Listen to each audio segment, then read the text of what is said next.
Hello అండి. ఎలా ఉన్నారు అందరూ? నేనైతే చాలా బాగున్నాను. చాలా రోజుల తర్వాత ఒక మంచి వీడియోతోనైతే నేనొచ్చేసాను.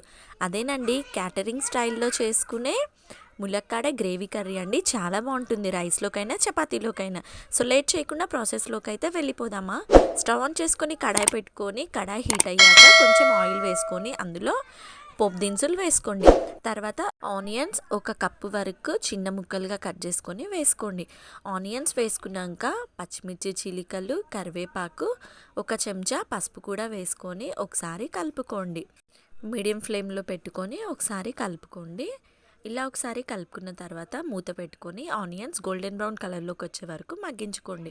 ఆనియన్స్ మగ్గాక అందులో ఒక చెంచా అల్లం వెల్లుల్లి పేస్ట్ కూడా వేసుకోండి. అల్లం వెల్లుల్లి పేస్ట్ కూడా పచ్చివాసన పోయే వరకు కాస్త మగ్గించుకోండి. మీలో ఎంతమందికి మునక్కాయ కూర అంటే ఇష్టమో కామెంట్ చేయండి. చాలా బాగుంటుంది కదా. సో, ఇలా ఫ్రై అయ్యాక 1 లేదా 2 కప్పుల దాకా మునక్కాయ ముక్కల్ని వేసుకొని ఒకసారి ఫ్రై చేసుకోండి.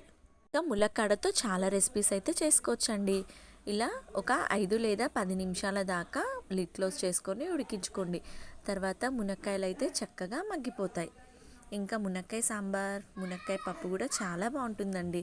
తర్వాత 1 కప్పు దాకా టొమాటో పేస్ట్ వేసుకొని పచ్చివాసన పోయే వరకు వేయించుకోండి. ముక్కల కన్నా ఇలా పేస్ట్ వేసుకుంటే గ్రేవీ కన్సిస్టెన్సీ చాలా బాగా వస్తుంది. తర్వాత టేస్ట్కి సరిపడా ఉప్పు కూడా వేసుకోండి.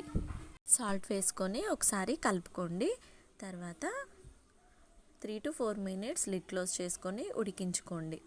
ఉడికించుకున్నాక ఒకసారి కలుపుకొని ఇలా ముక్కని చిదుపుకొని చూసుకోండి. ముక్క అయితే పర్ఫెక్ట్గా ఉడికిపోతుంది. ఇప్పుడు ఇందులో టేస్ట్కి సరిపడా కారం వేసుకోండి. కారం ఎక్కువ తినే వాళ్ళైతే ఒక 3 చెంచాల కారం వేసుకొని ఒకసారి కలుపుకొని ఇందులో కావాల్సినన్ని వాటర్ వేసుకోండి. 2 కప్పుల దాకా వాటర్ వేసుకుంటే సరిపోతుంది. వేసుకొని ఇందులో 1 చెంచా ధనియాల పొడి వేసుకొని ఉడికించుకోండి. అండ్ ఫైనల్లీ ఎంతో టేస్టీగా ఉండే మునక్కాయ కర్రీ అయితే రెడీ అయిపోతుంది.